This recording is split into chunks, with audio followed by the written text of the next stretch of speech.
Hello दोस्तों, कैसे हैं आप सब। उम्मीद करता हूं कि आप लोग अच्छे होंगे। तो आज की क्लास में हम लोग देखने वाले हैं क्लास 10 ऑब्जेक्टिव क्वेश्चन चैप्टर 1 यूरोपीय राष्ट्रवाद के जितने भी महत्वपूर्ण ऑब्जेक्टिव क्वेश्चन है उन सबको इस क्लास में हम लोग कवर करने वाले हैं।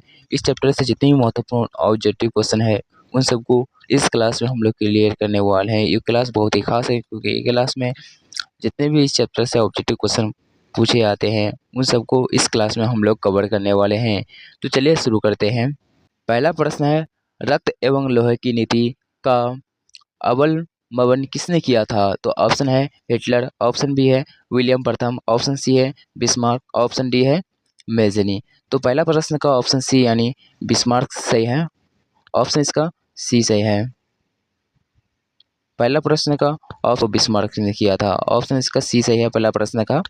दूसरा प्रश्न है, यूरोप वासियों के लिए किस देश का साहित्य एवं ज्ञान प्रेरणा प्रेरणा सर्वत्र रहा। ऑप्शन है तुर्की, ऑप्शन बी है इंग्लैंड, ऑप्शन सी है जर्मनी, ऑप्शन डी है यूनान। तो दूसरा प्रश्न का ऑप्शन डी यानी यूनान जो होता है साहित्य एवं प्रेरणा सर्वत्र किया था। ऑप्शन इसका डी सही है। तो चलिए तीसरा प्रश्न में आगे बढ़ते हैं। तीसरा प्रश्न है, फ्रैंकफर्ट की संधि कब हुई।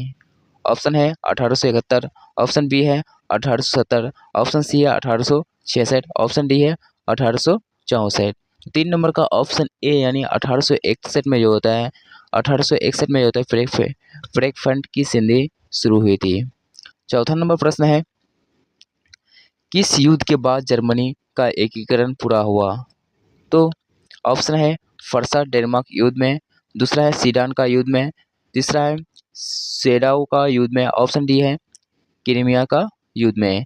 तो 4 नंबर का ऑप्शन बी यानी सीडान का युद्ध में जो होता है जर्मनी का एकीकरण हुआ था। 4 नंबर का ऑप्शन बी से है। 5 नंबर प्रश्न है, यंग यूरोप की स्थापना किसने की थी। तो ऑप्शन है कॉवर ने, ऑप्शन बी है बिस्मार्क ने, ऑप्शन सी है मेजनी ने, ऑप्शन डी है गैरीबाल्डी ने। तो 5 नंबर का ऑप्शन यानी सी यानी मेजनी ने जो होता है यंग यूरोप की स्थापना की थी। ऑप्शन इसका सी सही है। 6 नंबर प्रश्न है, यंग इटली की स्थापना किसने की थी। किसने की। तो ऑप्शन है गैरीबाल्डी ने, ऑप्शन बी है मेजनी ने, ऑप्शन सी है बिस्मार्क ने, ऑप्शन डी है कबूर ने। तो 6 नंबर का ऑप्शन बी यानी मेजनी ने जो होता है यंग इटली की स्थापना की थी। 7 नंबर प्रश्न है, सीडान का युद्ध कब हुआ था। तो सीडान का युद्ध जो होता है ऑप्शन है 1867, ऑप्शन बी है 1868, ऑप्शन सी है 1870, ऑप्शन डी है 1871। तो 7 नंबर का ऑप्शन सी यानी जो होता है 1870 में जो होता है सीडान का युद्ध हुआ था। 8 नंबर प्रश्न है, सन 1870 में फ्रांस और फरसा के बीच युद्ध कहाँ हुआ था। तो ऑप्शन है सीडोन में, ऑप्शन बी है सेडोआ में, ऑप्शन सी है होता है सार्डाइन में, ऑप्शन डी है फ्रैंकफर्ट में। तो 8 नंबर का ऑप्शन ए यानी जो होता है सीडोन में जो होता है फ्रांस और फरसा के बीच युद्ध हुआ था। 9 नंबर प्रश्न है, वियना सम्मेलन किस वर्ष हुआ था। तो ऑप्शन है 1815, ऑप्शन बी है 1820, ऑप्शन सी है 1825, ऑप्शन डी यानी 1831। तो जो होता है 9 नंबर का प्रश्न ऑप्शन ए यानी जो होता है 1815 में जो होता है ये युद्ध हुआ था। 10 नंबर प्रश्न है 10 नंबर प्रश्न है, वियना किस देश की राजधानी है। ऑप्शन है फ्रांस की, ऑप्शन बी है इंग्लैंड की, ऑप्शन सी है ऑस्ट्रिया की, ऑप्शन डी है रूस की। तो ऑप्शन डी है रूस की। तो 10 नंबर का ऑप्शन सी यानी जो होता है ऑस्ट्रिया की जो होता है वियना देश की राजधानी है। 11 नंबर प्रश्न है, क्रीमिया का युद्ध किस वर्ष हुआ। ऑप्शन है 1854, ऑप्शन बी है 1853, ऑप्शन सी है 1856, ऑप्शन डी है 1860। तो 11 नंबर का ऑप्शन बी यानी जो होता है 1853 में जो होता है क्रीमिया का युद्ध हुआ था। किस वर्ष हुआ था। तो 1853 में हुआ था।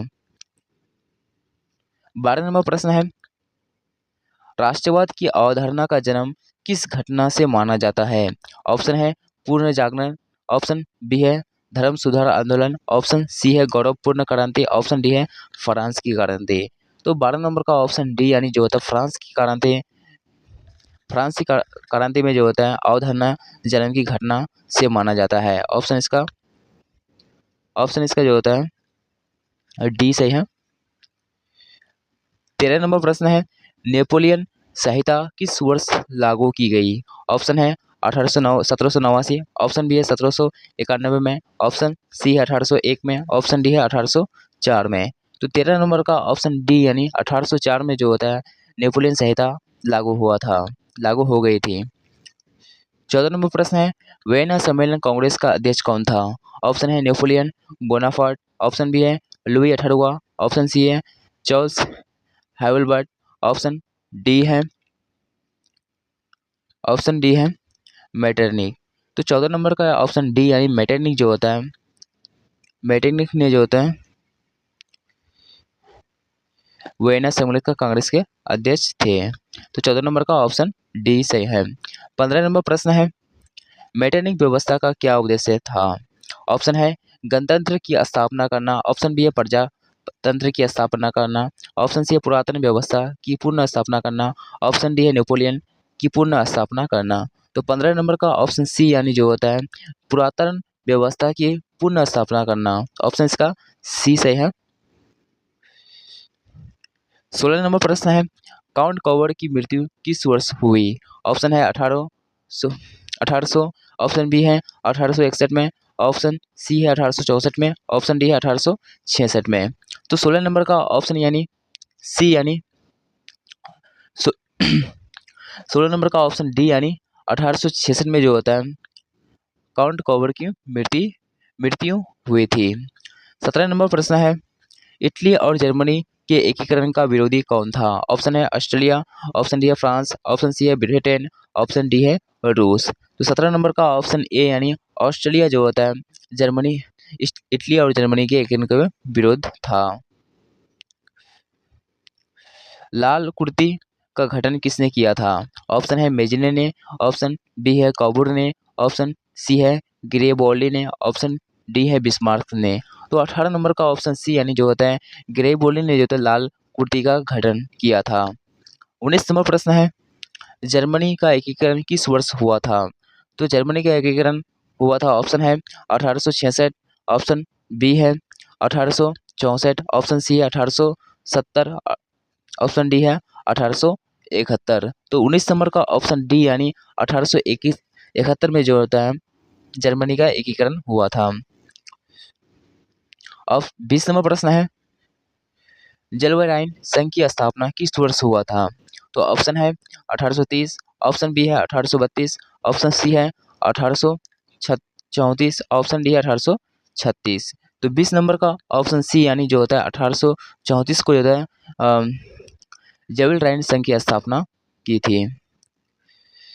21 नंबर प्रश्न है गॉस्टिन की संधि किस वर्ष हुई? ऑप्शन है 1864, ऑप्शन बी है 1865, ऑप्शन सी है 1866, ऑप्शन डी है 1870। तो 21 नंबर का ऑप्शन सी यानी जो होता है 1866 को जो होता है गॉस्टिन की संधि हुई थी। 22 नंबर प्रश्न है यूरोपीय सभ्यता का पालन किसे कहा जाता था? ऑप्शन है इटली को, ऑप्शन बी है फ्रांस को, ऑप्शन सी है इंग्लैंड को, ऑप्शन डी है यूनान को। तो 22 नंबर का ऑप्शन डी यानी यूनान को जो होता है यूरोपीय सभ्यता का पालन कहा जाता था, ऑप्शन इसका डी सही है। 23 नंबर प्रश्न है यूरेनियानापोल की संधि किस वर्ष हुई? ऑप्शन है 1829, ऑप्शन बी है 1830, ऑप्शन सी है 1831, ऑप्शन डी है 1832। तो 23 नंबर का ऑप्शन ए यानी 1829 में जो होता है यूरेनियानापोल की संधि हुई थी। तो किस वर्ष हुई थी? तो 1829 को हुई थी। सीडान का युद्ध किन के बीच में हुआ था? जो 34 नंबर प्रश्न है सीडान का युद्ध किन के बीच में हुआ था? तो ऑप्शन है ऑस्ट्रिया फरसा के बीच, ऑप्शन बी है फरसा और डेनमार्क के बीच, ऑप्शन सी है इटली और रोम के बीच, ऑप्शन डी है फ्रांस और फरसा के बीच। तो 24 नंबर का ऑप्शन डी यानी फ्रांस और फरसा के बीच जो होता है फ्रांस और फरसा के बीच जो होता है सीडान का युद्ध हुआ था। 25 नंबर प्रश्न है किस वर्ष यूनान को एक स्वतंत्र राष्ट्र घोषित किया गया? ऑप्शन है 1830 में, ऑप्शन बी है 1832 में, ऑप्शन सी है 1834 में, ऑप्शन डी है 1836 में। तो 25 सितंबर का ऑप्शन डी यानी 1836 को जो होता है यूनान को राष्ट्र घोषित किया गया था, एक स्वतंत्र राष्ट्र घोषित किया गया। 26वां प्रश्न है, किस संधि द्वारा जर्मनी का एकीकरण पूरा हुआ? ऑप्शन है डेनमार्क की संधि, ऑप्शन बी है ग्रेस्टेन की संधि, ग की संधि, ऑप्शन सी है प्राग की संधि, ऑप्शन डी है फ्रैंकफर्ट की संधि। तो 26 नंबर का ऑप्शन डी यानी फ्रैंकफर्ट की संधि में जो होता है जर्मनी का एकीकरण पूरा हुआ। 27वां प्रश्न है, हंगरी की राजधानी है? ऑप्शन है तुर्की, ऑप्शन बी है बुडापेस्ट, ऑप्शन सी है फरसा, ऑप्शन डी है सीडान। तो 27 नंबर का ऑप्शन सी यानी जो होता है फरसा की हंगरी की राजधानी जो होता है फरसा है।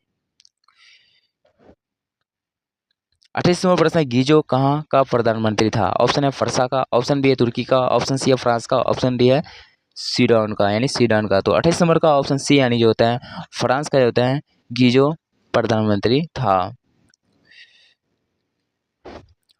29 नंबर प्रश्न है, सेडोवा का युद्ध किनके बीच में हुआ था? ऑप्शन है ऑस्ट्रेलिया सीडान के बीच, ऑप्शन बी है ऑस्ट्रेलिया से फरसा, ऑप्शन सी है सीडान फरसा, ऑप्शन डी है तुर्की मिस्र के बीच। तो 29 नंबर का ऑप्शन बी यानी जो होता है ऑस्ट्रेलिया फरसा के बीच में जो होता है युद्ध हुआ था। 30वां प्रश्न है, ओटो को निम्न में से कहाँ का राजा घोषित किया गया? ऑप्शन है रूस का, ऑप्शन बी है यूनान का, ऑप्शन सी है फ्रांस का, ऑप्शन डी है जर्मनी का। तो 30 नंबर का ऑप्शन बी यानी जो होता है यूनान का होता है राजा घोषित किया गया था। 31 नंबर प्रश्न है, यंग यूरोप की स्थापना किसने की थी? ऑप्शन है कॉवूर ने, ऑप्शन बी है मेजनी ने, ऑप्शन सी है बिस्मार्क ने, ऑप्शन डी है गैरिबाल्डी ने। तो 31 नंबर का ऑप्शन यानी बी यानी जो होता है मेजनी ने जो होता है यंग यूरोप की स्थापना की थी। 32 नंबर प्रश्न है, यूनान की स्वतंत्रता संग्राम में किसने पराजय हुई यानी हार हुई? पराजय का माने क्या होता है हार, यानी हार किसकी हुई थी? यानी ऑप्शन है रूस की, ऑप्शन बी है तुर्की की, ऑप्शन सी है यूनान की, ऑप्शन डी है फ्रांस की। तो 32 नंबर का ऑप्शन बी यानी जो होता है तुर्की की हार हुई थी। 34 नंबर प्रश्न है, कौन काबुड़ को वेक्टर एमोनियल ने किस पद पर नियुक्त किया? ऑप्शन ए है फ्रांस पर, ऑप्शन ए है सेनापति पर, ऑप्शन बी है फ्रांस में राजदूत पर, ऑप्शन सी है प्रधानमंत्री पर, ऑप्शन डी है गृह मंत्री पर। तो 34 नंबर का यानी ऑप्शन सी यानी प्रधानमंत्री पर जो घोषित किया गया। 35 नंबर प्रश्न है, रक्त एवं लौह की नीति का अवलंबन किसने किया था? ऑप्शन है मेजनी ने, ऑप्शन बी है हिटलर ने, ऑप्शन सी है बिस्मार्क ने, ऑप्शन डी है विलियम ने। तो 35 नंबर का ऑप्शन यानी सी यानी बिस्मार्क ने जो होता है रक्त एवं लोहे की नीति जो था अवलंबन किसने किया था? तो वो बिस्मार्क ने किया था। 36वां प्रश्न है, वियना कांग्रेस के द्वारा फ्रांस में किस शासक वंश की पुनः स्थापना की गई थी? ऑप्शन है हेप्सबर्ग ने, ऑप्शन बी है आलिया ने, ऑप्शन सी है बुर्बो ने, ऑप्शन सी है जारद शाही ने। तो 36 नंबर का यानी ऑप्शन सी यानी जो होता बुर्बोनों ने जो होता है पुनः स्थापना की थी। 37 नंबर प्रश्न है, जर्मन राइन राज्य का निर्माण किसने किया था? ऑप्शन है लुई 18वां ने, ऑप्शन बी है नेपोलियन बोनापार्ट ने, ऑप्शन सी है नेपोलियन ने, ऑप्शन डी है बिस्मार्क ने। तो 37 नंबर का ऑप्शन डी यानी जो होता है जर्मन राइन की स्थापना किसने की? तो बिस्मार्क ने की थी। 38वां प्रश्न है, मारी आन किस देश की राष्ट्रवाद की प्रतीक थी? ऑप्शन है फ्रांस, ऑप्शन बी है रूस, ऑप्शन सी है इटली, ऑप्शन डी है जर्मनी। तो 38 नंबर का यानी ऑप्शन ए यानी जो होता है फ्रांस की होता है राष्ट्रवाद की प्रतीक थी। 39वां प्रश्न है, 1830 की क्रांति के बाद फ्रांस में किस प्रकार का शासन स्थापित हुआ? ऑप्शन है निरंकुश राजतंत्र, ऑप्शन बी है संघीय शासन व्यवस्था, ऑप्शन सी है गणराज्य, ऑप्शन डी है संवैधानिक राजतंत्र है। तो 39 नंबर का यानी ऑप्शन ए यानी जो होता है निरंकुश राजतंत्र जो होता है 1830 की क्रांति के बाद तो किस प्रकार के शासन स्थापित हुआ, तो वह निरंकुश राजतंत्र यानी हुआ था। 40वां प्रश्न है एक्ट ऑफ यूनियन किस वर्ष पारित हुआ, तो ऑप्शन है 1888 में, ऑप्शन बी है 1707 में, ऑप्शन सी है 1788 में, ऑप्शन डी है 1808 में 7 में। तो 40 नंबर का यानी ऑप्शन ए यानी जो होता है 1668 में जो होता है एक्ट ऑफ यूनियन की जो होता है वर्ष यानी 1888 में जो होता है यूनियन किस वर्ष पारित हुआ, तो 1888 में पारित हुआ था। ऑप्शन इसका ए सही है। आई होप कि क्लास आप लोगों को अच्छा लगा होगा। यूरोप में राष्ट्रवाद की जितनी भी महत्वपूर्ण ऑब्जेक्टिव क्वेश्चन थे इन सबको इस क्लास में कर चुके हैं। जितने भी 40 VBA ऑब्जेक्टिव क्वेश्चन हैं और चैनल पर पहली बार आए तो सब्सक्राइब कर लीजिए, बेल आइकन को प्रेस कर लीजिए क्योंकि मिलते हैं अगले वीडियो में। तब तक के लिए जय हिंद।